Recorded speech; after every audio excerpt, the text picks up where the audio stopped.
آج ہم خوش قسمت ہیں کہ ایسی محفل میں جمع ہیں جو خاتم الانبیاء محمد مصطفیٰ احمد مجتبیٰ صلی اللہ علیہ وآلہ واصحابہ وازواجہ وبارک وسلم کے اسم پاک سے منسوب ہے، اور حضور علیہ الصلوۃ والسلام کے محبوب امتی، اللہ کے محبوب بندے، سلطان العارفین حضرت سخی سلطان حق باہو رحمۃ اللہ علیہ سے منسوب ہے۔ اس میں ہم کسی دنیاوی غرض سے نہیں بلکہ اللہ کی طلب میں اکٹھے ہوئے اور اللہ کے حبیب صلی اللہ علیہ وآلہ وسلم کی طلب اور محبت میں اکٹھے ہوئے۔ اور میرے بھائیوں، زندگی کا اصل مقصد بھی یہی ہے کہ اللہ کی طلب کی جائے، اللہ سے محبت اختیار کی جائے، اللہ کی طلب میں اپنے آپ کو اور پختہ کیا جائے، اور جتنا انسان زندہ رہے اس کا خیال، اس کا ارادہ، اس کی توجہ اپنے مولا کی طرف رہے۔ دین کا منتہائی مقصود یہی ہے کہ فَفِرُّوا إِلَى اللَّهِ، دوڑو اللہ کی طرف۔ جتنے انبیاء کرام آئے ہیں، آپ ایک ایک نبی کی سیرت کو پڑھیں، ان کا تذکرہ پڑھیں، ان کی زندگی پڑھیں، اور ان کی ساری زندگی کی محنت کا، جدوجہد کا، دعوت کا، قربانیوں کا آپ ایک حرف میں خلاصہ نکالیں، ایک حرف میں نتیجہ نکالیں کہ اللہ کے ان پیغمبروں نے، نبیوں نے زندگی بھر محنتیں کی، مشقتیں کی، تکلیفیں اٹھائیں، سفر کیے، اذیتیں برداشت کی، سختیاں دیکھی، ان سب کی اس زندگی کا، سیرت کا ایک حرفی خلاصہ کیا ہے؟ تو وہ ایک حرفی خلاصہ ہے دعوت اللہ، اللہ کی طرف دعوت دینا، اللہ کی طرف بلانا۔ تو میرے بھائیوں، انسان کی سب سے بڑی فضیلت اور سب سے بڑا شرف یہ ہے کہ وہ اپنی نیت کو، ارادے کو، عبادت کو، ہر ایک چیز کو اللہ کے لیے خالص کر دے، اللہ کے لیے کامل کر دے۔ جیسے اللہ تعالیٰ نے قرآن میں فرمایا کہ قُلْ إِنَّ صَلَاتِي وَنُسُكِي وَمَحْيَايَ وَمَمَاتِي لِلَّهِ رَبِّ الْعَالَمِينَ، اے میرے محبوب صلی اللہ علیہ وسلم، آپ فرما دیں بے شک میری نماز، میری قربانی، میرا جینا، حتیٰ کہ میرا مرنا، یہ سب کچھ صرف اور صرف کل جہانوں کے پالنے والے رب کے لیے، اللہ کے لیے۔ اولیاء کرام یہی کہتے ہیں۔ آج اصلاحی جماعت کی جو دعوت ہے وہ یہی ہے کہ لوگوں اللہ کی طرف اپنے ارادے، خیال اور نیت کو خالص کر لو۔ اللہ تعالیٰ نے اس کام کے لیے کہ بندہ اس کے قریب ہو، ایک فریضہ بندے پر عائد کیا، اور وہ فریضہ یہ ہے جسے اللہ تعالیٰ نے انسان کی زندگی کا مقصد بیان کیا کہ وَمَا خَلَقْتُ الْجِنَّ وَالْإِنسَ إِلَّا لِيَعْبُدُونَ، میں نے جنوں اور انسانوں کو اگر پیدا کیا ہے تو اس کا مقصد یہ ہے جنوں کو اور انسانوں کو پیدا کرنے کا کہ یہ میری بندگی کریں، میری عبادت کریں۔ پیران پیر، محی الدین دستگیر، غوث العظم حضرت شیخ عبد القادر جیلانی رحمت اللہ تعالی علیہ نے فرمایا کہ بندے تو عبادت تو کر، اس کی عبادت تو کر، لیکن یہ یاد رکھ تو اس کی عبادت میں لذت نہیں پا سکتا، اس کی عبادت میں سرور نہیں پا سکتا، جیکوں اسا اپنی بولیے چ چس اکھیندے ہیں آکے تو ایک کم کرندہ پہ ہیں تے تکنی کم کرن دی چس آئیے کہ نہیں آکے عبادت دی چس تکوں تب تک نہیں آ سکتی جب تک تو اپنے مولا دی معرفت نہیں رکھتا۔ حضرت غوث پاک نے فرمایا من لم یعرفہ کیف یعبدہ، جب تک تو اسے پہچانتا نہیں اس کی عبادت کی لذت کیسے پا سکتا ہے؟ میرے بھائیو، یہ پیروں کے پیر کا قول ہے، پیروں کے پیر کا فرمان ہے۔ آج لوگ، آپ کو میں کیا عرض کروں، یقین کریں میرا دل دکھتا ہے جب میں اسلام کو، اسلام کی تاریخ کو، اکابرین کو دیکھتا ہوں، محدثین کو دیکھتا ہوں، فقہا کو دیکھتا ہوں، وہ لوگوں کی شناخت رکھتے تھے، شناخت رکھتے تھے، پہچانتے تھے، اصل کو اصل سے جانتے تھے، نقل کو نقل سے جانتے تھے۔ آج لوگ عجیب عجیب باتیں کرتے ہیں، آپ سوشل میڈیا کھولیں، جو ایک طوفان بدتمیزی جہالاء نے، متعصبین نے، فرقہ پرستوں نے جو بپا کیا ہوا ہے، الامان والحفیظ، دیکھ کے لگتا ہے کہ قیامت آ چکی، علم اٹھ چکا، شناخت ختم ہو گئی۔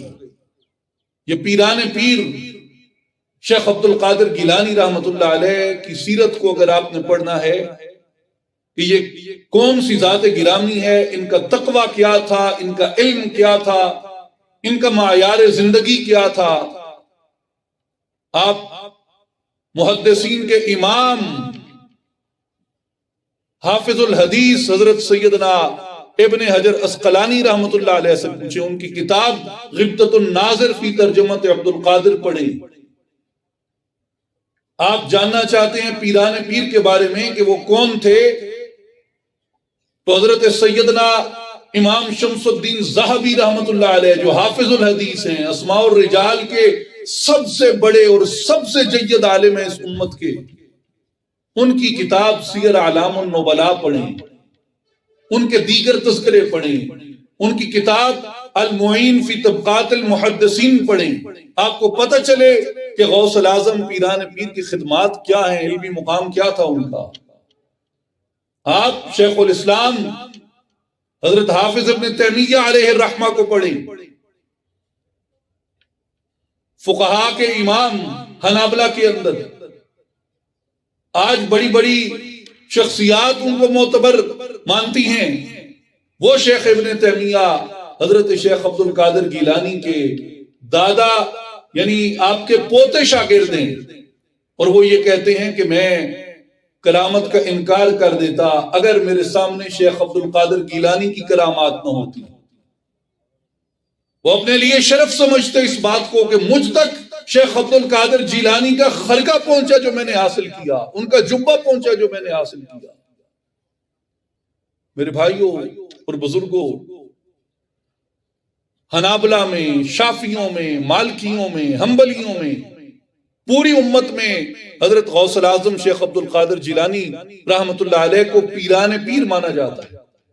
یہ صرف صوفیوں کی بات نہیں ہے، یہ صرف ملنگوں کی یا فقیروں درویشوں کی بات نہیں ہے، یہ فقہا کی، علماء کی، محدثین کی، مفسرین کی، اسماء الرجال کے علماء کی، عقیدے کے علماء کی بات ہے۔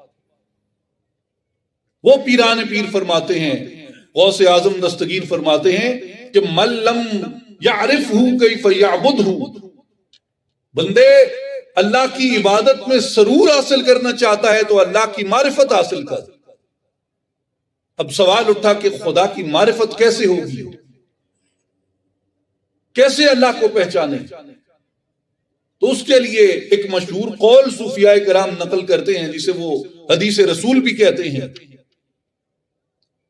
لیکن اس قول میں آپ غور کریں، فرمایا کہ من عرف نفسہ فقد عرف ربہ، جس نے اپنے آپ کو پہچانا اس نے اپنے رب کو پہچانا۔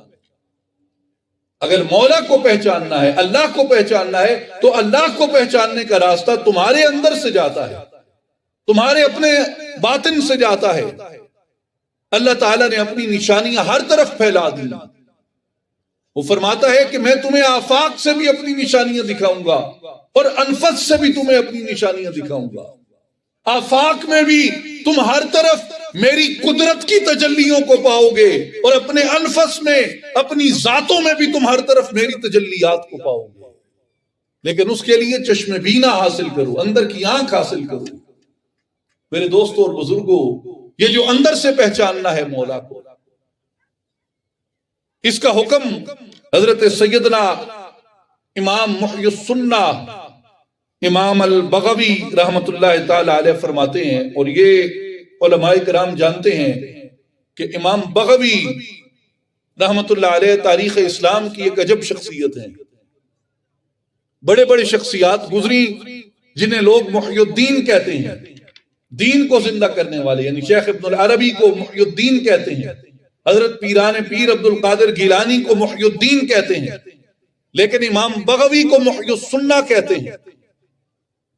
اور علماء لطف لیں گے اس بات کا کہ خراسان میں ایک زمانے میں حدیث اور سنت ختم ہو چکی، لوگ اس کا انکار کرتے. جیسے یہاں پاک و ہند میں پچھلی 1.5 صدی میں حدیث کے اور سنت کے خلاف کام کیا گیا.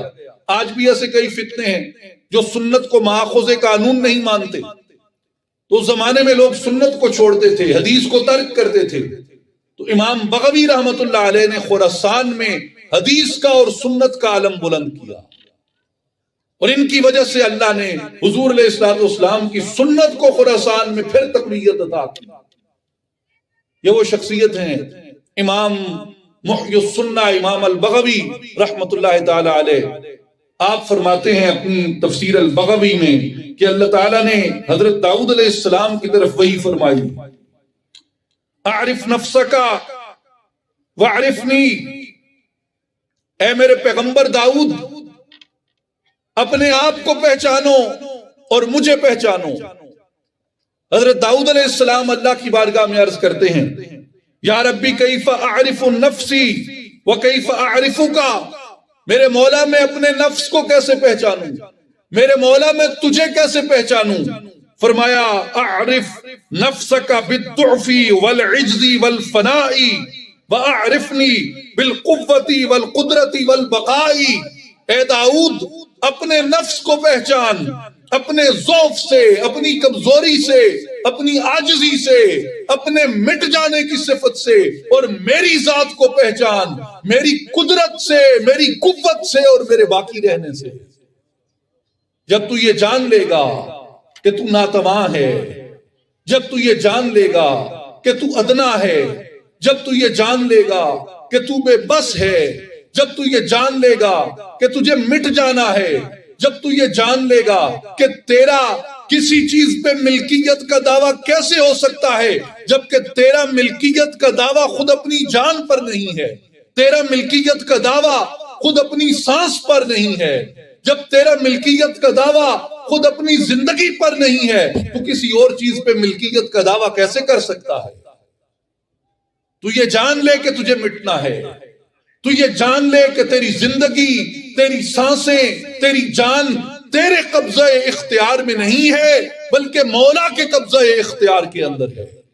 جب تجھے یہ پتہ چل جائے گا کہ میں ناچیز ہوں، میں ادنا ہوں، میں تو ایک ادنا سے قطرے سے پیدا کیا گیا، جب تو یہ جان لے گا کہ مجھے تو مٹنے کے لیے پیدا کیا گیا، جب تو یہ جان لے گا کہ یہ زندگی عارضی ہے، جب تو یہ جان لے گا کہ میرے گزرے ہوں میں کوئی باقی نہیں رہا، جب تو یہ جان لے گا ان میں سے کوئی اپنا مال ساتھ لے کے نہیں گیا، جب تو یہ جان لے گا انہوں نے جو کمایا وہ یہیں چھوڑ کے گئے تھے، جب تو یہ جان لے گا وہ پہلوان تھے موت کو شکست نہیں دے سکے، وہ جری تھے موت کو شکست نہیں دے سکے، وہ بہادر تھے موت سے نہیں لڑ سکے، وہ شجاع تھے بڑے بڑے لشکروں کو منظم کرتے تھے، موت کے سامنے ان کا کوئی لشکر نہیں ٹھہر سکا.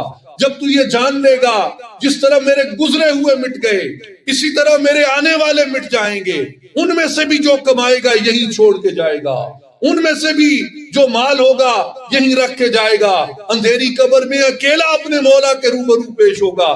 میرے بندے تب تجھے یہ معرفت ہو جائے گی کہ میں نے بھی جو کمایا ہے وہ چھوڑ کے جانا ہے، میں نے بھی جو بنایا ہے ساتھ لے کے نہیں جانا، اور مجھے فنا ہونے کے لیے اللہ نے پیدا فرمایا، لیکن اس کی قدرت باقی ہے، اس کی قوت باقی ہے، وہ توانا ہے، وہ پیدا کرتا ہے، وہ زندگی بخشتا ہے، وہ ہر چیز پہ قدرت رکھتا ہے، ہر چیز پہ اختیار رکھتا ہے، ہر ابتدا سے پہلے موجود تھا، ہر انتہا کے بعد موجود ہوگا۔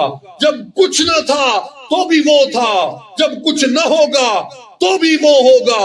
میں مٹنے والا، وہ رہنے والا، میں عاجز، وہ قوت والا، میں جاہل، وہ علم والا، مجھے موت، وہ حی و قیوم ہے۔ فرمایا بندے جب تو اپنے آپ کو فنا سے پہچان لے گا، اس وقت اپنے مولا کو بقا سے پہچان لے گا۔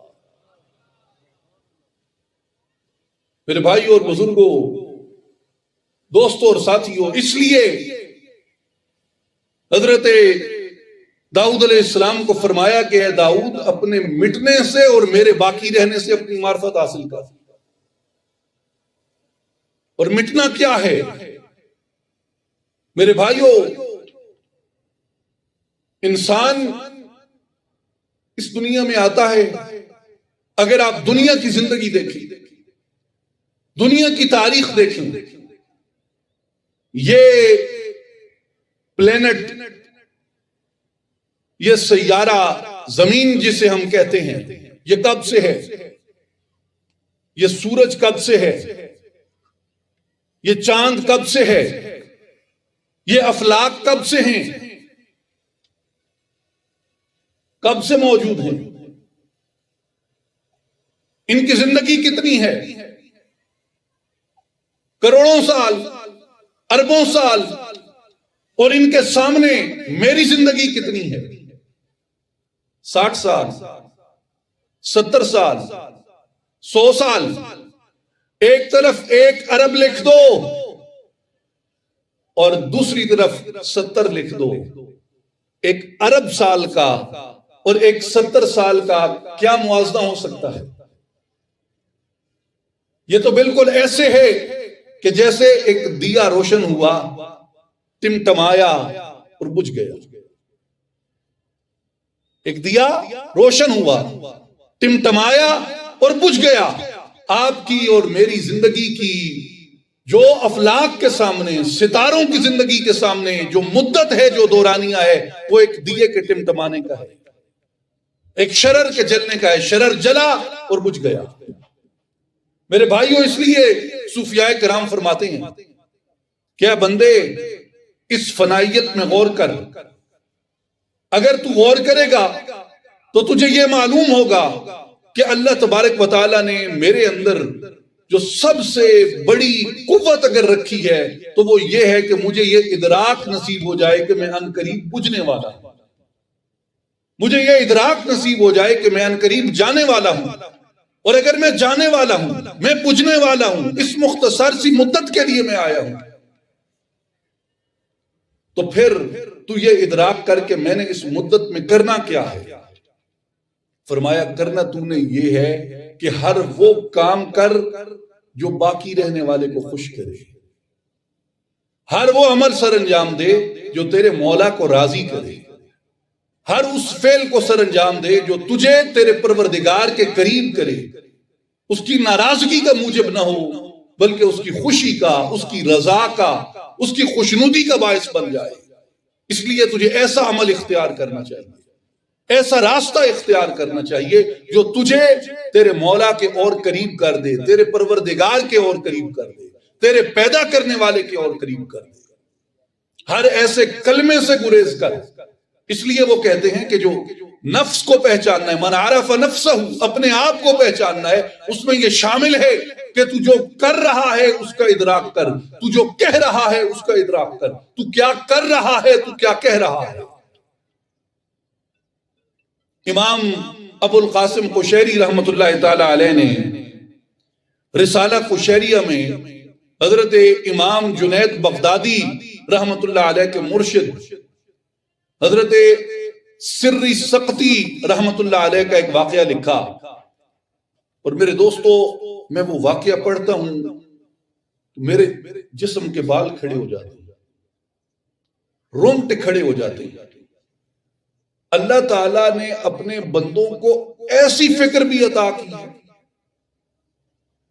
ایسے پاکیزہ خیال بھی عطا کیے تھے۔ اب بظاہر میں آپ کو ان کی پہلی لائن سناؤں گا، آپ حیران ہو جائیں گے کہ یہ کیا بات ہے۔ اب پہلی بات تھوڑی حیران کرنے والی، اور پھر میں آپ کو پوری بات سناتا ہوں۔ شیخ سری سکتی رحمت اللہ علیہ فرماتے ہیں، میں نے ایک بار کہا تھا الحمدللہ۔ میں نے کتنی بار؟ ایک بار کہا تھا الحمدللہ، اور فرمایا کہ تب سے آپ تک 30 سال ہو گئے ہیں، اور 30 سال میں وہ ایک مرتبہ الحمدللہ کہنے پہ استغفار کر رہا ہوں۔ اللہ اکبر۔ الحمدللہ کہنا نیکی ہے، ثواب ہے، حکم ہے، اس کی تعریف کرو۔ لیکن سری سکتی کہتے ہیں میں نے ایک بار کہا تھا الحمدللہ اور 30 سال سے استغفار کر رہا ہوں۔ بات سمجھ نہیں آئی کہ الحمدللہ کہنا تو نیکی ہے، آپ الحمدللہ کہنے پہ استغفار کیوں کر رہے ہیں 30 سال سے؟ سری سکتی رحمت اللہ علیہ فرماتے ہیں کہ دراصل ہوا یہ کہ ایک مرتبہ بغداد کے ایک علاقے میں آگ لگی، اور اس میں بے شمار لوگوں کے گھر جل گئے، مسلمانوں کے گھر جل گئے، اور میرا محلہ تھا وہی جہاں میں رہتا تھا۔ مجھے ایک شخص نے آ کے کہا کہ سری سکتی تمہارے محلے میں آگ لگی ہے، سارے گھر جل گئے ہیں، ایک تمہارا گھر بچ گیا ہے۔ تو فرماتے ہیں جیسے میں نے یہ کلمہ سنا تو میں نے کہا الحمدللہ۔ فرماتے ہیں جیسے میں نے کہا الحمدللہ تو اچانک معاً میرے ذہن میں یہ خیال آیا کہ اردت للنفس خیرا مما حصل للمسلمین،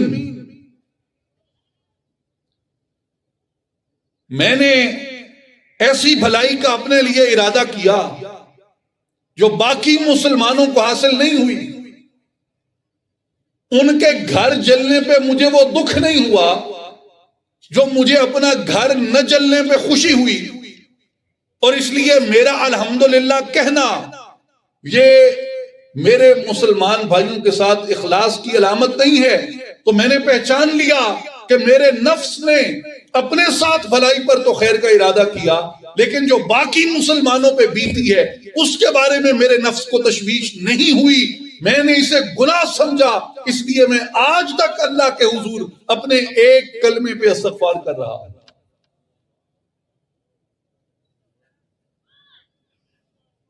میرے بھائیو، ایک لفظ کہنا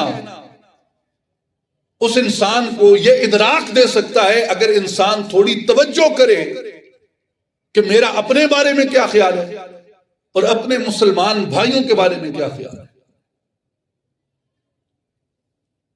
میں اپنے لیے کیا چاہتا ہوں، اپنے مسلمان بھائیوں کے لیے کیا چاہتا ہوں۔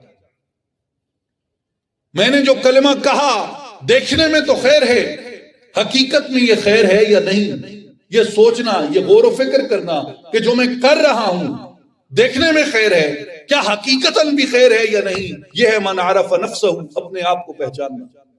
جو کلمہ میں نے کہا یہ دیکھنے میں تو خیر ہے، کیا حقیقتاً بھی خیر ہے کہ نہیں، یہ ادراک کرنا، یہ ہے من عرف نفسہ، اپنے آپ کو پہچاننا، اپنے عمل کی غرض و غایت کو جاننا، اپنے عمل کے نتیجے کو پہچاننا، یہ ہے من عرف نفسہ۔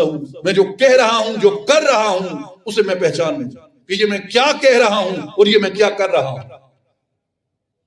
حضرت سیدنا غوث الاعظم شیخ عبد القادر جیلانی رحمت اللہ علیہ اپنی تصنیف مبارک سر الاسرار میں ارشاد فرماتے ہیں کہ ایک عارف تھا، اللہ تعالیٰ سے ہم کلام تھا، اپنے دل میں بذریعہ الہام خدا سے کلام کر رہا تھا، خدا کی بارگاہ میں وہ عارف عرض کرتا ہے کہ مولا تو نے تقدیر بنائی، تو نے ارادے کو پیدا کیا، تو نے ارادہ کیا، اور تو نے میرے نفس کی برائی کو پیدا کیا۔ تو نے تقدیر بنائی اور تو نے ارادہ کیا اور تو نے میرے نفس کی برائی کو پیدا کیا۔ ہاتف سے آواز آئی، غیب سے آواز آئی کہ یا عبدی ھذا شرط التوحید وما شرط العبودیہ، اے میرے بندے یہ میری توحید کو پہچاننے کی شرط تو ہے، مگر تیرا اپنی بندگی کو پہچاننے کی شرط نہیں ہے کہ تو یہ کہے کہ تقدیر تو نے بنائی، ارادہ تو نے کیا، اور میرے نفس کی خطا کو بھی تو نے پیدا کیا، کیونکہ ہر چیز کا مالک و خالق تو ہے، ہر چیز کو پیدا تو نے کیا ہے۔ تو میرے نفس میں جو برائی پیدا ہوئی فی الحقیقت اسے بھی پیدا تو نے کیا۔ اس لیے جب اس عارف نے یہ کہا تو مالک نے کہا جواب میں کہ تو نے توحید کو تو پہچانا ہے مگر اپنی عبودیت کو نہیں پہچانا۔ یہ میری توحید کا تقاضا ہے، تیری عبودیت کا تقاضا نہیں ہے یہ کہنا۔ عرض کی مولا انا اخطأت وانا اذنبت وانا ظلمت، میرے مالک میں نے خطا کی، میں نے گناہ کیا، میں نے اپنی جان پہ ظلم کیا۔ غوث پاک فرماتے ہیں اس وقت غیب سے آواز آئی انا غفرت وانا عفوت وانا رحمت، میرے بندے میں نے تجھے بخش دیا، میں نے تجھے معاف کیا، میں نے تجھ پہ رحم کیا۔ جو شرط عبودیت ہے وہ یہ ہے کہ انسان یہ جانے کہ میں خطا کار ہوں۔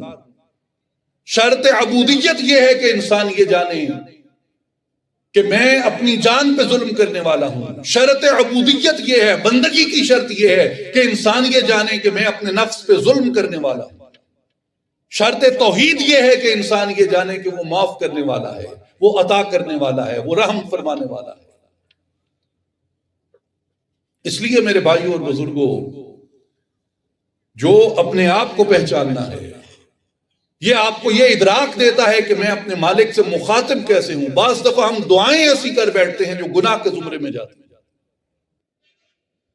ہم کلمات ایسے کہہ بیٹھتے ہیں جو گناہ کے زمرے میں جاتی ہیں، ہم چیزیں طلب ایسی کر بیٹھتے ہیں جو گناہ کے زمرے میں جاتی ہیں، حقیقت دیکھنے میں صحیح لگ رہی ہوتی ہیں، حقیقتاً درست نہیں ہوتی۔ تو یہ پہچاننا کہ کیا ٹھیک ہے اور کیا ٹھیک نہیں، یہ اپنی معرفت کہلاتا ہے، اپنی پہچان کہلاتا ہے۔ مگر یہ پہچان ہوتی کیسے ہے؟ اس نے کہا کہ من عرف نفسہ فقد عرف ربہ۔ ایک بندہ کھڑا ہو جائے آئینے کے سامنے اور کہے جی میں نے اپنے آپ کو پہچان لیا، یہ میرے ہاتھ ہیں، یہ میری آنکھیں ہیں، یہ میرا چہرہ ہے، یہ میرا جسم ہے، یہ میرا جسد ہے، اس سے تو کہہ دے میں نے اپنے آپ کو پہچان لیا۔ اپنا فوٹو سامنے رکھتا ہے، کہتا ہے جی یہ میں ہوں، یہ میں نے اس سے اپنے آپ کو پہچان لیا۔ میرے بھائی یہ جو فوٹو ہے، یہ جو شیشہ ہے، یہ اسی طرح مادے سے بنا ہے جس طرح تیرا جسم مادے سے بنا ہے، میٹر سے بنا ہے، مٹیریل ہے۔ اپنی آپ کی پہچان سے مراد یہ نہیں ہے کہ تجھے اپنے چہرے کی، اپنے ہاتھوں پاؤں کی معرفت، اپنے ہاتھوں پاؤں کی پہچان ہو جائے۔ اللہ تعالیٰ نے جسم کے علاوہ ایک چیز تجھے عطا کی، اور وہ کیا ہے؟ وہ چیز ہے تمہاری عقل۔ اپنے علم کو پہچاننا، اپنی عقل کو پہچاننا۔ میرے دوستو غور کریں، اپنے آپ کو پہچاننے سے مراد یہ نہیں ہے کہ محض شیشے کے سامنے کھڑے ہو جاؤ۔ اس وجود کو دیکھنے کے لیے، جسم کو دیکھنے کے لیے جو شیشہ ہے وہ مادے کا بنا ہوا ہے، میٹر کا بنا ہوا ہے، اور عقل کو دیکھنے کے لیے جو آئینہ ہے وہ علم کا بنا ہوا ہے۔ آئینہ علم کے سامنے جب اپنے آپ کو لے جاتے ہو، وہاں پتہ چلتا ہے میرا شجرہ کیا ہے، میرے ماں باپ کون ہیں، میرا نام و نسب کیا ہے، میرا قبیلہ کیا ہے، میرا مذہب کیا ہے، میرا دین کیا ہے، میرا دھرم کیا ہے، میرا عقیدہ کیا ہے، میری فقہ کیا ہے، میرا اصول کیا ہے۔ وہاں جا کے پتہ لگتا ہے میرے سائنسی شعور کیا ہے، وہاں جا کے پتہ چلتا ہے میرا نفسیاتی شعور کیا ہے۔ آئینہ علم کے سامنے پتہ چلتا ہے میرے سیاسی خیالات کیا ہیں، آئینہ علم کے سامنے پتہ چلتا ہے میرا سماجی تصور کیا ہے، سماجی عقیدہ کیا ہے، آئینہ علم کے سامنے پتہ چلتا ہے میرے معاشی خیالات کیا ہیں۔ میرے بھائیوں، مگر یہ ساری چیزیں جاننا، یعنی جسد کو ظاہر کے آئینے میں دیکھنا، عقل کو علم کے آئینے میں دیکھنا، یہ من عرف نفسہ کی شرط کو مکمل نہیں کرتا۔ من عرف نفسہ، جس نے اپنے آپ کو پہچانا، اس کی شرط کو پورا کرنے کے لیے یہ ضروری ہے انسان اپنے باطن میں دیکھے، اپنے اندر جھانکے، اور اپنے اندر جھانکنے کے لیے اسے آئینہ قلب کی ضرورت ہوتی ہے۔ جس طرح جسم دیکھنے کے لیے سامنے ایک شیشہ رکھا جاتا ہے، اسی طرح اپنی روح کو دیکھنے کے لیے دل کے شیشے کو صاف کرنا پڑتا ہے،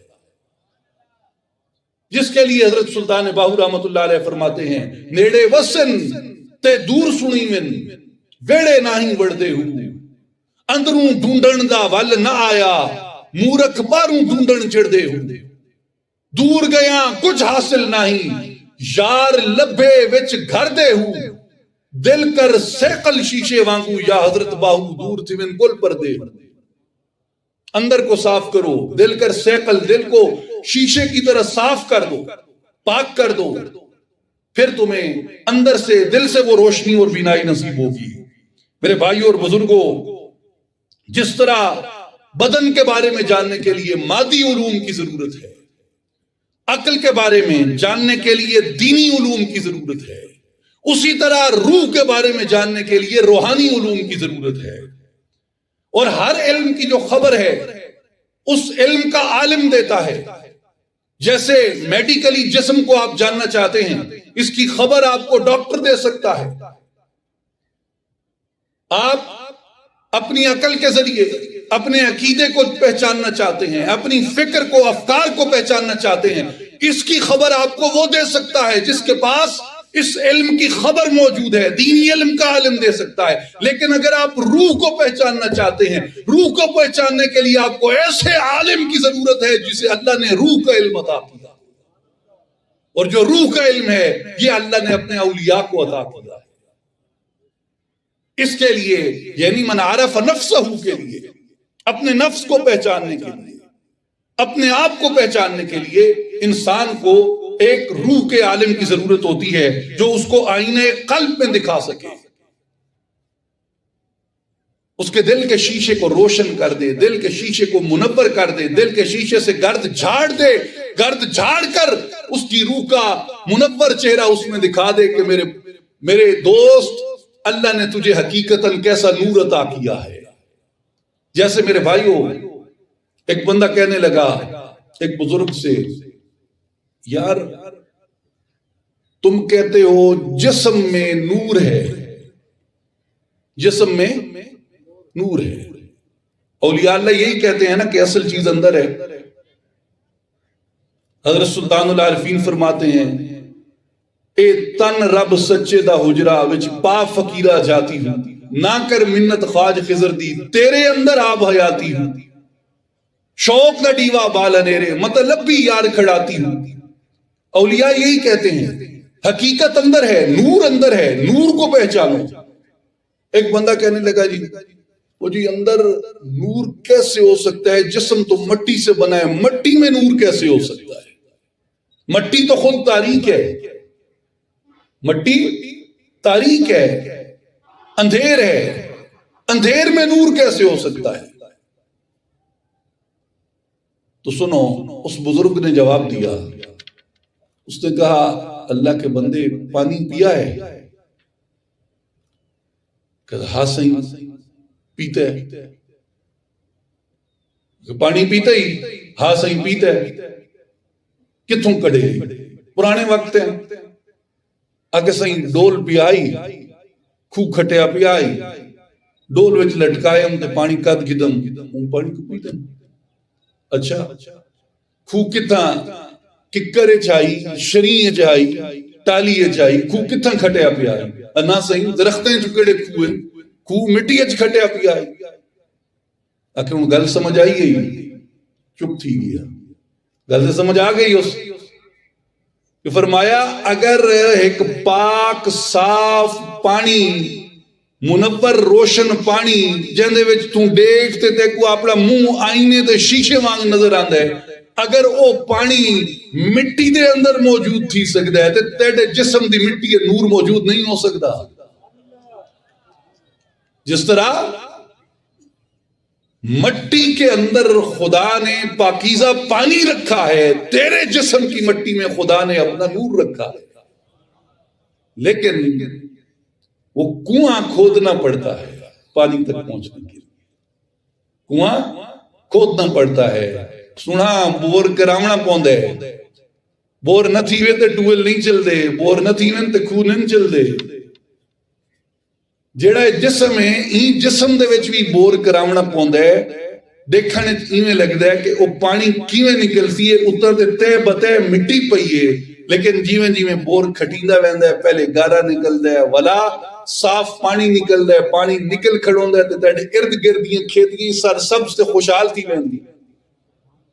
بندہ دے دے آ کہ اے تاریکی ہے، اے میڈا جسم ہے، میں گناہاں دا مارا ایک ادنا عاجز آدمی. نیکیاں بھی پتہ نہیں قبول تھیاں کہ نہ تھیاں، پڑھیاں بھی قبول تھیاں کہ نہ تھیاں، لیکن جائیں ٹائم بندہ اللہ دے ذکر دے نال این مٹی دے اندر بور شروع کریں دے، پہلے وہ گناہ جھڑ کے بہر آویں دے، گارا بہر آویں دے، وقت او نور انسان دے چہرے تو ظاہر تھی ویں دے. اس لیے میرے بھائیو، قرآن میں ایک بڑا دلچسپ واقعہ ہے. حضرت موسیٰ علیہ السلام کی قوم کا، قوم کو پیاس لگی، حضرت موسیٰ کے پاس آ گئے. اے کلیم اللہ، پیاس ہے اور اس میدان میں پانی کہیں نہیں، ہم مرتے ہیں پیاس سے. اللہ تعالیٰ نے حضرت موسیٰ کو کلام کی توفیق عطا کی تھی اپنے ساتھ. وہ کلیم اللہ تھے، خدا سے کلام کرتے تھے. حضرت موسیٰ نے عرض کی وَإِذِ اسْتَسْقَىٰ مُوسَىٰ لِقَوْمِهِ، حضرت موسیٰ نے اپنی قوم کے لیے پانی کی عرض کی، مولا پانی عطا فرما. فَقُلْنَا اضْرِب بِّعَصَاكَ الْحَجَرَ، ہم نے فرمایا موسیٰ علیہ السلام اپنا عصا اٹھا اور وہ جو سامنے پتھر پڑا ہے اس پتھر پہ اپنا عصا مار، پتھر پہ اپنا عصا مار. اب اس عصا کو اللہ نے معجزے دیے تھے حضرت موسیٰ علیہ السلام کی برکت سے. وہ سانپ کی طرح رینگتا تھا. کبھی سنا ہے آپ نے کہ وہ عصا لکڑی کا کٹا ہوا عصا اور سانپ کی طرح رینگے؟ سنا ہے کبھی؟ لیکن وہ ایسا عصا تھا موسیٰ علیہ السلام کا جو ضرورت پڑنے پہ سانپ کی طرح رینگتا تھا. ادھر ضرورت پڑ گئی پانی کی، مولا نے فرمایا کہ فَقُلْنَا اضْرِب بِّعَصَاكَ الْحَجَرَ، ہم نے کہا موسیٰ اس عصا کو پتھر پہ مار. موسیٰ علیہ السلام عصا لے گئے، پتھر پہ مارا. جب پتھر پہ مارا تو میرے دوست اللہ نے معجزے دیے ہیں اپنے نیک بندوں کو، اپنے چنے ہوئوں کو.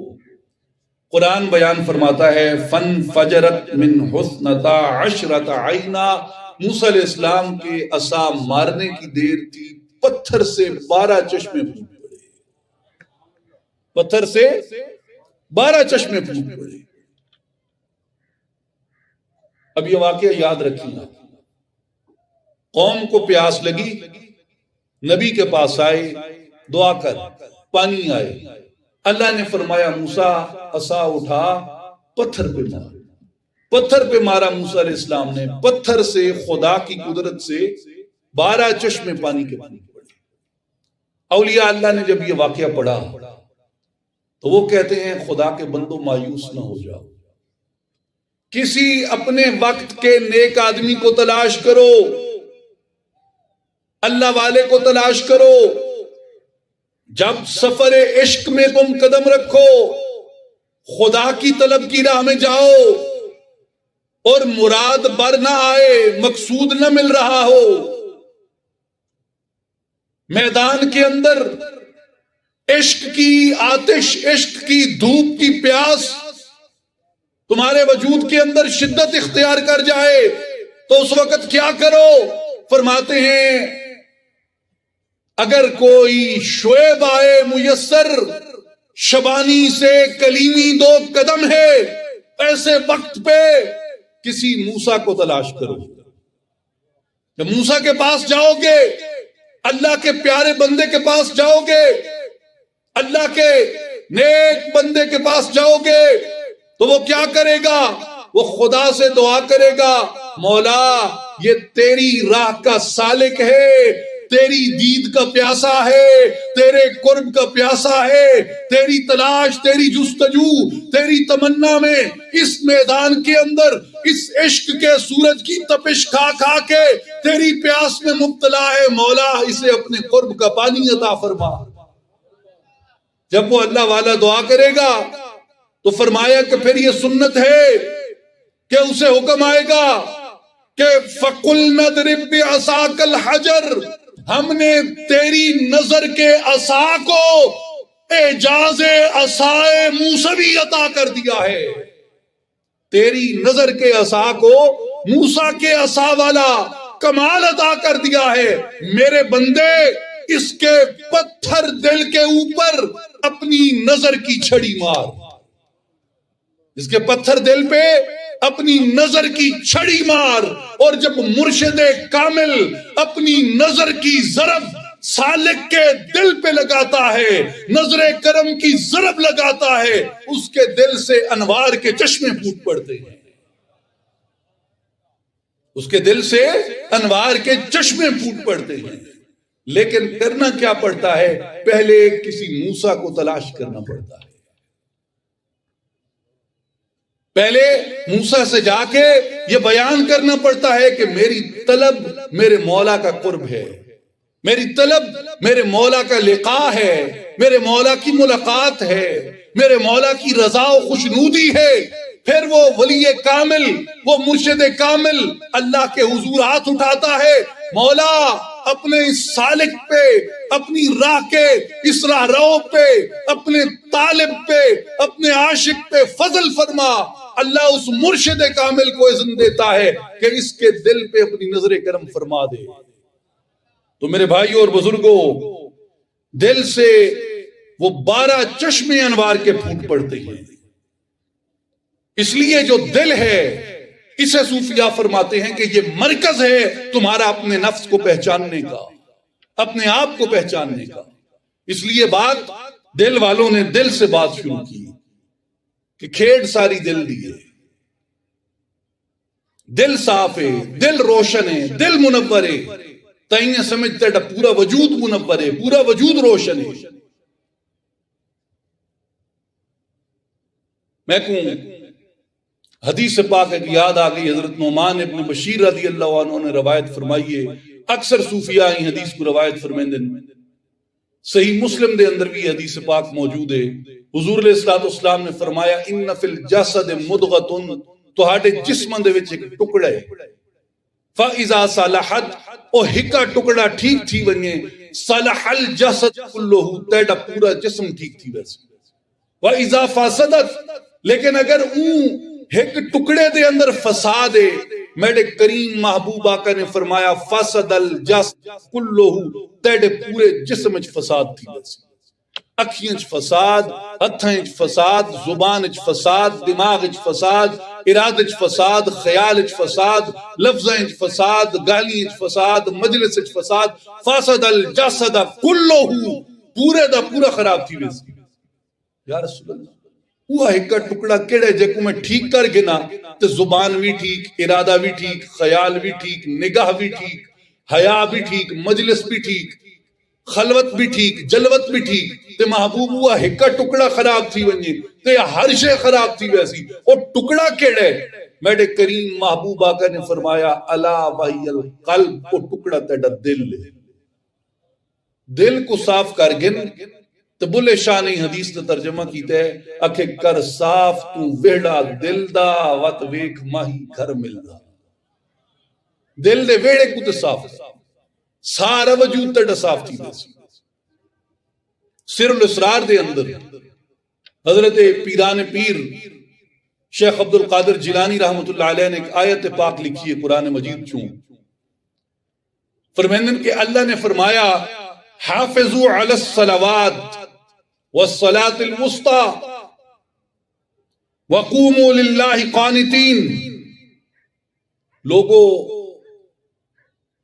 نمازوں کی پابندی کرو، نمازوں کی پابندی کرو، حفاظت کرو۔ حافظوا علی الصلوات، نمازوں کی پابندی کرو، والصلاۃ الوسطیٰ، اور خاص طور پہ وسط نماز کی، نماز وسطیٰ کی۔ علماء نے نماز وسطیٰ کے بارے میں کئی قول کیے ہیں، جن میں ایک قول یہ ہے کہ دن کا آغاز ہوتا ہے فجر سے، اور 5 نمازیں ہیں کل، فجر، ظہر، عصر، مغرب، عشاء۔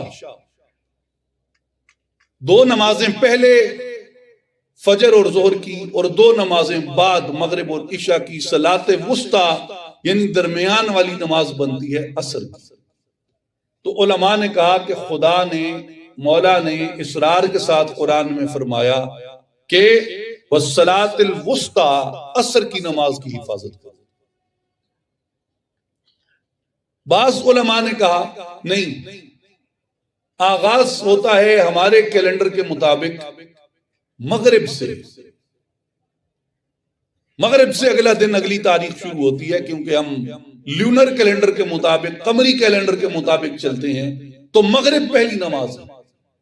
مغرب اور عشاء پہلے، ظہر اور عصر بعد میں، درمیان میں آتی ہے فجر۔ تو فرمایا کہ صلاۃ وسطیٰ سے مراد نماز فجر ہے، گویا نماز فجر کی حفاظت کرو۔ لیکن اولیاء اللہ نے فرمایا کہ صلاۃ وسطیٰ سے مراد ذکر ہے۔ تینوں قول برحق ہیں۔ حضرت پیران پیر غوث الاعظم شیخ عبد القادر جیلانی رحمۃ اللہ علیہ فرماتے ہیں، لوگوں غور کرو، اللہ نے فرمایا حافظوا علی الصلوات، اپنی نمازوں کا خیال رکھو، نمازوں کی حفاظت کرو۔ اب تمام نمازوں کا حکم آ گیا، 5 نمازوں کی حفاظت کرو۔ پھر اختصاص کے ساتھ فرمایا کہ والصلاۃ الوسطیٰ، صلاۃ وسطیٰ کی بھی حفاظت کرو۔ فرمایا صلوات میں آ گئی 5 نمازیں، یہ صلاۃ وسطیٰ کیا ہے؟ فرمایا شریعت کی روح سے یا یہ نماز عصر ہے یا یہ نماز فجر ہے، لیکن طریقت کی روح سے، حقیقت کی روح سے جو صلاۃ وسطیٰ ہے، فرمایا چونکہ بدن کا وسط، بدن کا مرکز اللہ نے دل کو بنایا ہے، اس لیے صلاۃ وسطیٰ سے مراد یہ ہے کہ دل کی نماز کی حفاظت کرو۔ اور دل کی نماز کیا ہے؟ جسے حضرت سلطان باہو رحمۃ اللہ علیہ فرماتے ہیں، دل تو نماز پڑھائی ہو نہیں، کیا تھی آجے نہیں تھی، ارکاں گٹے مل مل دھومیں، تڑے منو نگئی پلیتی ہوں، لوگاں دے دکھلاون کارن بھج بھج بنے مسیتی ہوں، باروں پاک کیتے کیا تھی وے جے اندرے رہی پلیتی ہوں۔ اس لیے کہا کہ صلاۃ وسطیٰ کا اللہ نے قرآن مجید میں مطالبہ کیا، کیونکہ جو قلب ہے یہ جسم کا وسط ہے، اور ظاہری نمازوں کو یعنی حافظوا علی الصلوات والصلاۃ الوسطیٰ، ظاہری نمازوں کو اور قلبی نماز کو ایک ہی آیت میں جمع کر کے مولا نے یہ بتا دیا کہ لوگوں تم نے اپنے ظاہر میں بھی نمازیں ادا کرنی ہیں، اپنے قلب میں بھی نماز ادا کرنی ہے۔ اس لیے اس کے آگے فرمایا حضور غوث پاک نے کہ اس لیے آقا پاک علیہ السلام کا فرمان ہے لا صلاۃ الا بحضور القلب، تمہاری نماز مکمل نہیں ہوتی جب تک تمہیں حضوری دل نصیب نہ ہو جائے، جب تک تمہارا دل حاضر نہ ہو، جب تک تمہیں اندر کی معرفت نہ ہو جائے، تب تک تمہاری نماز کی وہ لذت اور سرور تمہیں نصیب نہیں ہو سکتا، اور چس تو کوئی عبادت بھی نہیں آ سکتی جب تک کہ تہاڈا اندر بھی تہاڈے نال نماز نہ پڑھے۔ اور بڑی گال سن گنو، وَقُومُوا لِلَّهِ قَانِتِينَ، اللہ واسطے کھڑوتے رہو با ادب تھی کے، نماز ظاہر دے اندر ہی واسطے بولن منع، کلام کرن منع، کھاون منع، پیون منع، کہیں بے پاسے توجہ کرن منع۔ کہ ہن آج کل تو سٹے دے وہ ساڑے کئی حضرات ہیں جڑے وہ نال نماز پڑھ دے کھلے، نال موبائل جو کٹتے میسیج دے دا کھڑے۔ اندے واسطے قرآن دی آیت علماء نے پیش فرمائی کہ وَقُومُوا لِلَّهِ قَانِتِينَ، اللہ واسطے با ادب کھڑے تھی، اور ادب دا تقاضا ہے کہ جن ویلے اپنے مالک دی طرف توجہ پہ کریں دے بے کہیں پاسے توجہ نہ کرو۔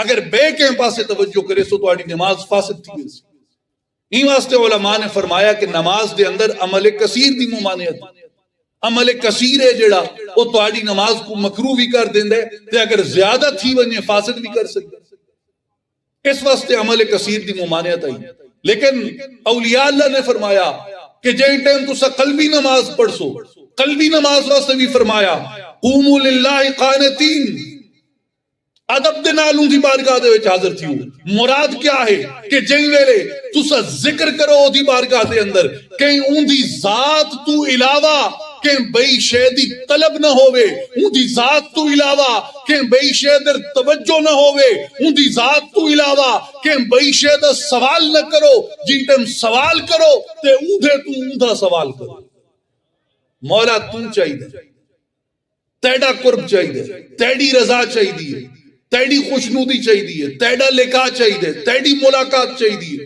تیڑی معرفت چاہیے ہی واسطے فرمایا کہ وَقُومُوا لِلَّهِ قَانِتِينَ جس ٹائم اللہ دی بارگاہ دے وچ قلبی نماز واسطے حاضر تھی وہ تے اون دے اندر بھی با ادب قیام کرو اور میرے بھائیو جڑی نماز ظاہر ہے جڑے ایسا ظاہری فرض ادا کرے ہیں اے نماز شریعت نماز ظاہر ہمیں علماء سکھاتے ہیں اور نماز باطن کسی مرشد کامل سے نصیب ہوتی ہے اس لیے کہ وہ باطن کی نماز کو جانتا ہے وہ قلب کی نماز کو جانتا ہے جو علماء ہیں یہ علم ظاہر رکھتے ہیں جو مرشدان کامل ہیں اللہ نے انہیں علم قلب عطا کیا ہے وہ اندر کا علم رکھتے ہیں ظاہر کی نماز دیکھیں کیسے شروع ہوتی ہے ظاہر کی نماز میں پہلے آپ وضو کرتے ہیں پھر آپ نیت کرتے ہیں پھر آپ قبلہ رو کھڑے ہوتے ہیں پھر آپ ایک مقام کو دیکھتے ہیں پھر آپ اوقات کو دیکھتے ہیں کہ وقت کون سا ہے نماز کا اسی طرح قیام کرتے ہیں رکوع کرتے ہیں سجود کرتے ہیں تشہد کرتے ہیں اور میرے بھائیوں اور بزرگوں جو صلاۃ باطن ہے قلبی نماز ہے وہ بھی ایسے ہی ہے پہلے وضو ہوتا ہے لیکن ایک فرق ہے جو ظاہر کی نماز ہے توجہ ہے آپ کی جو ظاہر کی نماز ہے اس کا وضو اگر نہ کیا جائے تو نماز نہیں ہوتی نماز ظاہر کے لیے وضو ضروری ہے نماز باطن کا بھی اگر وضو نہ کیا جائے تو نماز نہیں ہوتی ارے ظاہر کے وضو کے لیے تو پانی ہے تیمم کے لیے مٹی ہے باطن کا وضو کیا ہے فرمایا ظاہر کا وضو ظاہر کے پانی سے کرتے ہو باطن کا وضو آنسوؤں کے پانی سے کرتے ہیں باطن کا وضو آنسوؤں کے پانی سے کیا جاتا ہے جب خدا کی وہ جو داؤد علیہ السلام کو فرمایا تھا نا کہ اپنے ضعف کو پہچان اپنی عاجزی کو پہچان اپنے فنا ہونے کو پہچان میری قوت کو پہچان میری قدرت کو پہچان میرے باقی ہونے کو پہچان اس سے تیرے دل میں خوف آئے گا خوف سے تیرے دل میں آنسو آئیں گے ان آنسوؤں سے کیا ہوگا تیرا وضو ہو جائے گا تیری نماز کا آغاز ہو جائے گا اور میرے مرشد کریم ارشاد فرماتے تھے کہ جس طرح ظاہر میں وضو نہ کیا جائے اور نماز پڑھی جائے نماز نہیں ہوتی اسی طرح جو باطنی ذکر ہے اس کا وضو شریعت مطہرہ کی پابندی ہے اگر شریعت پہ عمل نہ کیا جائے ذکر جاری نہیں ہوتا ذکر جاری ہوتا ہے جب شریعت مطہرہ پہ عمل کیا جاتا ہے اس لیے حضرت سلطان باہو رحمۃ اللہ علیہ فرماتے ہیں ہر مراتب از شریعت یافتم میں نے ہر مرتبہ شریعت سے پایا پیشوائے خود شریعت ساختم میں نے شریعت کو اپنا مرشد بنایا میرے بھائیوں ظاہر کا وضو پانی ہے اور باطن کی نماز کا وضو آنسو ہیں اور شریعت مطہرہ کے اعمال ہیں ظاہر کی جو نیت ہے یہ زبان قال سے کی جاتی ہے باطن کی نیت زبان حال سے کی جاتی ہے ظاہر کی نماز مسجد میں ادا کی جاتی ہے باطن کی نماز قلب میں ادا کی جاتی ہے ظاہر کی نماز قبلہ کی طرف دیکھا جاتا ہے خانہ کعبہ کی طرف دیکھا جاتا ہے ظاہر کا قبلہ کعبہ ہے باطن کا قبلہ کیا ہے حضرت غوث الاعظم شیخ عبد القادر جیلانی رحمت اللہ علیہ فرماتے ہیں قبلتها الحضرت الاحدیہ وجمال الصمدیہ جل جلالہ، جو باطن کی نماز کا قبلہ ہے وہ حضرت احدیت کی طرف اور جمال صمدیت کی طرف متوجہ ہونا تیرے باطن کی نماز کا قبلہ ہے۔ ظاہر کے اوقات 5 ہیں اور باطن کی نماز ہر وقت ہے، ہر سانس کے ساتھ وہ نماز پڑھنی ہے۔ 5 ویلے لوگ عاشق ہر ویلے، جو ظاہری پڑھتے ہیں وہ 5 وقت پڑھتے ہیں، جو عاشق ہیں وہ ہر وقت پڑھتے ہیں۔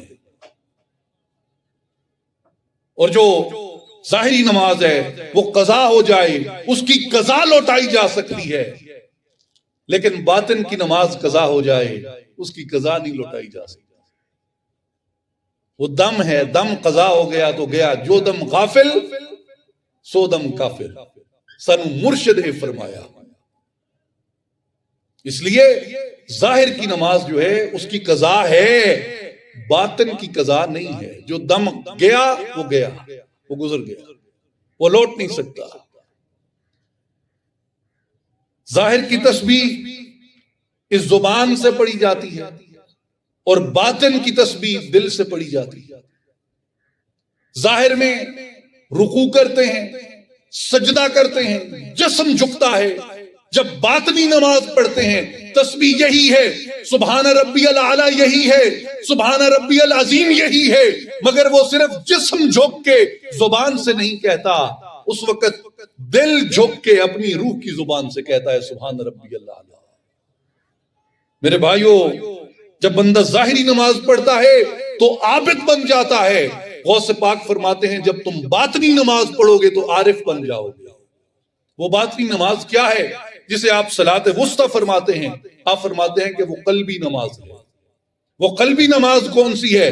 وہ قلبی نماز سلطان العارفین حضرت سلطان باہو رحمت اللہ علیہ فرماتے ہیں وہ قلبی نماز اسم ذات ہے، اسم اعظم کی طرف متوجہ ہونا، اللہ کے ذکر کی طرف متوجہ ہونا، اللہ کے خیال کی طرف متوجہ ہونا، اللہ کا ارادہ کر لینا، اپنی آنکھوں کو اس اسم پاک پہ مرتکز کر لینا۔ فرمایا یہ وہ ذکر ہے جسے ابتداء کو تم اپنے ظاہر میں کرو گے، لیکن کرتے کرتے مشق میں پختہ ہوتے ہوتے یہ مقام آ جائے گا کہ ایک دم، ایک سانس، ایک لحظہ بھی تم اپنے مالک سے غافل نہیں ہوگے، ہر لحظہ اس کی یاد میں ہوگے، ہر لحظہ اس کی حضوری میں ہوگے۔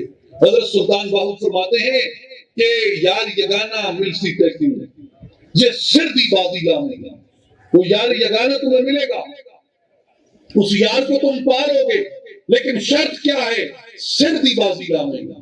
پہلے اس کی طلب اختیار کر، اس کی تمنا کر، شوق پیدا کر کہ میں اپنے مولا کا قرب چاہتا ہوں، میں اپنے مولا کا وہ بندہ بننا چاہتا ہوں جس سے وہ راضی ہو جائے، میں ایسا دل حاصل کرنا چاہتا ہوں جس دل میں اس کی قدرت کے انوار جگمگا اٹھے، اس کی تجلیات جگمگا اٹھے۔ پہلے یہ طلب پیدا کر، طلب نہیں ہوتی تب تک چیز نہیں ملتی، طلب ہی نہیں تو پاسپورٹ نہیں بنواؤ گے، طلب ہی نہیں ویزا نہیں لگے گا، طلب ہی نہیں ہے مدینے نہیں جاؤ گے، مکے نہیں جاؤ گے، حج نہیں کرو گے۔ پہلے حج اور عمرے کی طلب پیدا ہوتی ہے، پھر آدمی وہاں جاتا ہے۔ بے طلب کوئی کام نہیں ہوتا۔ میرے دوست، ہر چیز اپنی طلب پہ احتیاج رکھتی ہے۔ اگر خدا کی طلب نہیں ہے تو سفر کیسے ہوگا؟ لیکن اگر طلب ہے، ارادہ ہے، تمنا ہے تو آپ فرماتے ہیں کہ پھر یقین رکھ یار یگانہ مل سی تیکوں، تو اس سے دور ہے، وہ تجھ سے دور نہیں ہے۔ وہ کیا کہتا ہے؟ نحن اقرب الیہ من حبل الورید، وہ میرے پیارے بندے میں تیری شہرگ سے بھی زیادہ تیرے قریب۔ وہ تو یہ کہتا ہے، وہ تو کہتا ہے کہ میں آسمان و زمین میں نہیں سماتا، میں بندے مومن کے دل میں سماتا ہوں۔ کبھی اپنے اندر تو جان، اپنے اندر تو دیکھ، ہم تو تیرے اندر رہتے ہیں، تو ڈھونڈتا ہی نہیں۔ جنہیں میں ڈھونڈتا تھا آسمانوں میں زمینوں میں، وہ نکلے میرے ظلمت خانہ دل کے مکینوں میں۔ وہ تو تیرے اندر ہے، جان تو صحیح، تلاش تو کر۔ آپ فرماتے ہیں یار یگانہ ملے گا تجھے، لیکن شرط کیا ہے؟ جس سر دی بازی لامے گا، عشق اللہ وچ ہو مستانہ، عشق اللہ وچ ہو مستانہ، ہو صدا علامے نال تصور اسم اللہ دے، نال تصور اسم اللہ دے، دم نو قید لگا میں ہوں۔ دو چیزیں جمع کرو، کون کون سی؟ اسم اعظم کا تصور، اللہ کے اسم پاک کا تصور، یعنی تمہاری جو آنکھیں ہیں انہیں اسم اللہ پہ مرتکز کر، اور نال تصور اسم اللہ دے، دم نو قید لگا میں ہوں۔ دوسرا کام کیا کرنا ہے؟ اپنی سانسوں کو اس کے ذکر میں قید کرو، یعنی آنکھ بھی اللہ کی طرف متوجہ ہو، سانس بھی اللہ کا ذکر کرے۔ اس کا طریقہ جو آپ بیان کرتے ہیں کہ دل کب ذکر کرتا ہے؟ جب زبان بند ہوتی ہے۔ ارے یہ کیسے ممکن ہے کہ زبان نہ کہے اور دل ذکر کرے؟ ہم نے تو سیکھا ہے بھائی تسبیحات میں پکڑ اور گنتا رہے اور پڑھتا رہے، زبان بند ہو جائے تو کیسے پڑھیں گے؟ آپ فرماتے ہیں کہ ہے دیکھنا یہی کہ نہ دیکھا کرے کوئی، اس کے لیے زبان بند کرنی پڑتی ہے۔ زبان نہ ہلے، ہونٹ نہ ہلے، زبان نہ ہلے، ہونٹ نہ ہلے، آواز بھی نہ نکلے۔ سانسوں میں ملا کے پڑھو، جیسے عام انسان سانس لیتا ہے، سانس میں ملا کے پڑھ۔ جب اندر سانس جائے تو پڑھ اللہ، اور جب باہر سانس آئے تو اس وقت پڑھ اللہ۔ یہ اب دو چیزیں جمع ہو گئی، کون سی؟ نظارہ اور ذکر، نظارہ اور ذکر، اسے دیکھنا اور اس کا ذکر کرنا۔ آنکھوں میں وہی ہو، آنکھوں میں کیا ہو؟ اسم اللہ، آنکھوں میں کیا ہو؟ اسم اللہ، آنکھوں میں کیا ہو؟ اسم اللہ، اور سانسوں میں کیا ہو؟ اسم اللہ، آنکھوں میں کیا ہو؟ اسم اللہ، اور سانسوں میں کیا ہو؟ اسم اللہ، یعنی اندر باہر ایک ہی جانب متوجہ ہو جائے۔ اب آنکھوں میں اللہ کا نام ہوگا، اور سانسوں میں کیا پڑھو گے؟ اللہ، اندر سانس جائے اللہ، باہر سانس آئے اللہ، اللہ، اللہ، اللہ، اللہ۔ جب اس طرح تو ذکر کرے گا تو حضرت سلطان العارفین فرماتے ہیں وہ انوار تیرے دل میں روشن ہونے لگ جائیں گے۔ جیسے جیسے تو ذکر کرتا جائے گا ویسے ویسے وہ شمع سے سورج میں بدلتے جائیں گے۔ جتنا ذکر کرتا جائے گا انوار اتنے بڑھتے جائیں گے۔ دیکھ لے اب تو کتنے انوار لینا چاہتا ہے، اس کی طرف سے کمی نہیں، اس کی طرف سے دیر نہیں۔ وہ کیا کہتا ہے؟ تو چلنے کا ارادہ کرتا ہے میں تیری طرف چل پڑتا ہوں، تو ایک بالشت چلتا ہے میں ایک قدم چلتا ہوں، تو ایک قدم چلتا ہے میں 10 قدم چلتا ہوں۔ میرے بندے تو میری طرف چل کے آتا ہے، میں تیری طرف دوڑ کے آتا ہوں۔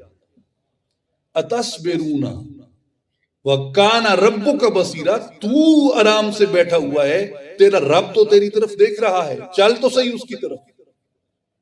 میرے دوستوں اور بھائیوں، اصلاحی جماعت کی یہی دعوت ہے کہ آئیں اور وہ تعبیر کتاب و سنت کی جو صوفیاء کرام نے عطا فرمائی، جو انسان کی انسانیت کو بیدار کرتی ہے، جو ہمارے اندر کو روشن کرتی ہے، اولیاء اللہ کا پیغام ہے وہ۔ اور وہ کون سا پیغام ہے؟ جو اللہ کی پاک کتاب کا پیغام ہے، جو رسول اللہ صلی اللہ علیہ وسلم کی سنت کا پیغام ہے، وہ پیغام جو خواجہ حسن بصری نے دیا، وہ پیغام جو جنید بغدادی نے دیا، جو بایزید بستامی نے دیا، جو ابو بکر شبلی نے دیا، وہ پیغام جو غوث پاک شیخ عبد القادر جیلانی نے دیا، وہ پیغام جو خواجہ نقشبند حضرت شیخ بہاؤالدین نقشبند رضی اللہ عنہ نے دیا، وہ پیغام جو سلطان الہند خواجہ معین الدین اجمیری نے دیا، وہ پیغام جو حضرت سلطان العارفین سلطان حق باہو نے دیا، وہ پیغام جو ان تمام اولیاء اللہ نے عطا کیا، وہ پیغام کیا ہے؟